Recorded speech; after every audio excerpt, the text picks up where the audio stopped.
যে ছেলেটা এক ওয়াক্ত নামাজ পড়ে না, তার লাগে কিস্তিতে টাকা লইয়া তারে বিদেশ পাঠাইতেছেন, আপনার কি অর্জন হবে এতে বাবা বলেন?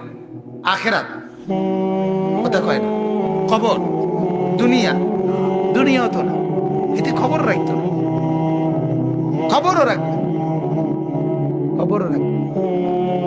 কথা বুঝছেন? নাফরমান যে আল্লাহর নাফরমান, আর যে মানে অর্থাৎ হইল যে এর থেকে বড় সত্তার নাফরমানি করে যেতে খারাপ রয়েছে, এটা আপনার গণব কিন্তু। কথা বুঝেন না এমনি? এতে তো এটাই বুঝাইতে চাই আমি আল্লাহরে তো কি করি না, গণার ধরি না। আপনি কি মা বাপ কি আবার আল্লাহর সামনে মা বাপ কি? এজন্য অনুরোধ, তোমরা যারা ছেলে ভাইয়া, তোমাদের কাছেও বলি বাজান, দুই কথা। এক কথা তো মা বাবার কাছে বললাম, আপনাদের বিবি বাচ্চার দিকে, সন্তানদের দিকে নজর দেন। আর তোমাদেরকেও বললাম ভাইয়া, তোমরা যারা বসছো, কষ্ট করছো, আমার অনুরোধ, আবারও বলছি বাপ, আমি পায়ে ধরে বলি বন্ধু, জীবনটাকে এক প্লেট খিচুড়ি মনে করো না। অনুরোধ বাজান, জীবনের এটা কোনো কিছুই না, একটা জিলাপি দুগা ভাত তরকারির জীবন মনে করো। জীবনের একটা লক্ষ্য উদ্দেশ্য আছে, টার্গেট আছে। অনুরোধ, আমার জীবন সুন্দর করো, জীবন সুন্দর করো। আল্লাহ তাআলা আমাদের প্রত্যেকটা ছেলেদেরকে তৌফিক দান করুন। গুনাহ থেকে বাঁচো বাজান, নামাজের সেজদা করো, আখিরাতের ফিকির করো, নিজের জীবন সুন্দর করো। মনে রাখো বাপ, এটাও একটা জরুরি কথা, যদি বাবায় খবর না রাখে, যদি মায় ইবাদতের খবর না রাখে, তবুও তোমারে কিন্তু হিসাব দিতে। কথা বুঝেন নাই আপনি? হাসরের ময়দানে এই কথা বললে হবে না যে আমার আব্বাই আমারে নামাজ পড়াইছে না দেখা আমি পড়ি নাই, এই কথা বললে চলবে তো? তাইলে বাপ, বিষয়টা কিন্তু সাংঘাতিক, বিষয়টা সাংঘাতিক। আল্লাহ তাআলা ইব্রাহিম নবীকে সন্তান, তাকে জান্নাত দিবে, কিন্তু বাপ আজরকে জাহান্নাম। কথা বলেন না কেন? আল্লাহ তাআলা নূহ নবী বাপ, ওনাকে জান্নাত দিবে, ছেলে কেনান তাকে জাহান্নাম দিবে। আল্লাহ তাআলা লূত আলাইহিস সালাম নবী স্বামী, ওনাকে জান্নাত দিবে, ওনার স্ত্রী তাকে জাহান্নাম দিবে। লূত আলাইহিস সালামের স্ত্রী জাহান্নাম, নবীর স্ত্রী। কোরআন। আল্লাহ তাআলা আসিয়া মহিলা স্ত্রী, তাকে জান্নাত দিবে, তার স্বামী ফিরাউন তাকে জাহান্নাম দিবে।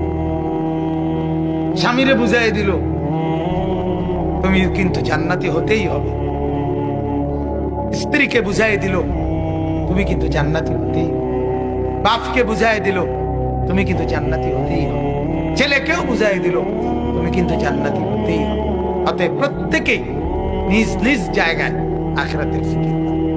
প্রথম ফিকির আমার নিজের, দ্বিতীয় ফিকির আমার পরিবারের, তৃতীয় ফিকির আমার মহল্লা, এভাবে ফিকির বাড়াবো। কিন্তু প্রথম আমি আমার নিজের ব্যাপারে আমাকে মজবুত থাকতে হবে। আমার বাপ, আমার 14 গোষ্ঠীও যদি নাফরমানি করে, আমি করব না। এ কথার উপরে কি থাকতে হবে? ঈমান থাকতে হবে। কথা বুঝছেন? আমার আব্বাই কইছে দেখেই আমি সুদের টিয়া লমু, আমার আব্বাই কইছে দেখেই আমি হারাম টাকা রোজগার করব না, না। আজ আমরা এটা ভুলে যাই, আজ আমরা একজন আরেকজনের কান্দে চাপাই দিই। অনেক লোক আছে কোরআন শরীফ পড়ে না, পড়তে জানে না, জিগাইলে কইব কি হুজুর, এই দুঃখের কথা কইয়া লাভ নাই, ছোটবেলায় বাপ মা পড়াইছে না, এই জন্য কোয়াল খারাপ, শেষ। এই কথা কইয়া লেলি হাসরের ময়দানে আল্লাহ বলবা, আরে কিতা করিবা, তোমার বাপ মা পড়াইছে না, অতএব তুমি গিয়া যাও, ব্যস্ত যাও, তুমি ভাত তরকারি খাও। কি আলাপ বাপরে বাপ, এটা লাজন খিচুড়ি না, এটা লাজন খিচুড়ি খাও না, মাহফিলের শেষে খিচুড়ি খাও না, হাসরের মাঠ এটা খিচুড়ির মাঠ, রং মনে করছেন। আল্লাহ আমাদেরকে মাফ করে দেন। কবরের ফিকির করে আমি আপনাদের জন্য খুব দোয়া করি। চৈনপুর গ্রাম, আপনাদেরকে অনেক মহব্বত করি। হাজী সাহেব, এই বাচ্চু হাজী সাহেব, আলম ভাই, এরপরে মুর্শেদ ভাই, এদের করি দোয়া করি আল্লাহ তাআলা আমাদের সবাইকে কবুল করেন। আমরা নামাজের ফিকির করব তো ইনশাআল্লাহ। আল্লাহ আমাদেরকে তৌফিক দান করেন। যুবক ছেলেরা বাজান, ফজরের নামাজের গুরুত্ব দাও। আগামী দিনে বিশ্বাস করো ভাই, এই কোরআন হাতে বলি, আগামী সামনের সময়টা খাদ্য পড়ার লড়াই হবে না, ঈমান আর বেঈমানের মানে ঈমান টিকায় রাখার লড়াই। অতএব অনুরোধ, আল্লাহ তাআলা আমাদেরকে তৌফিক দান করুন। আগামীর সময়টা মাহাদি আর দাজ্জাল, একদিকে মাহাদি আরেকদিকে দাজ্জাল। এজন্য মাহাদি ঈমান, ঈমানের পক্ষে, দাজ্জাল কি কুফরের পক্ষে।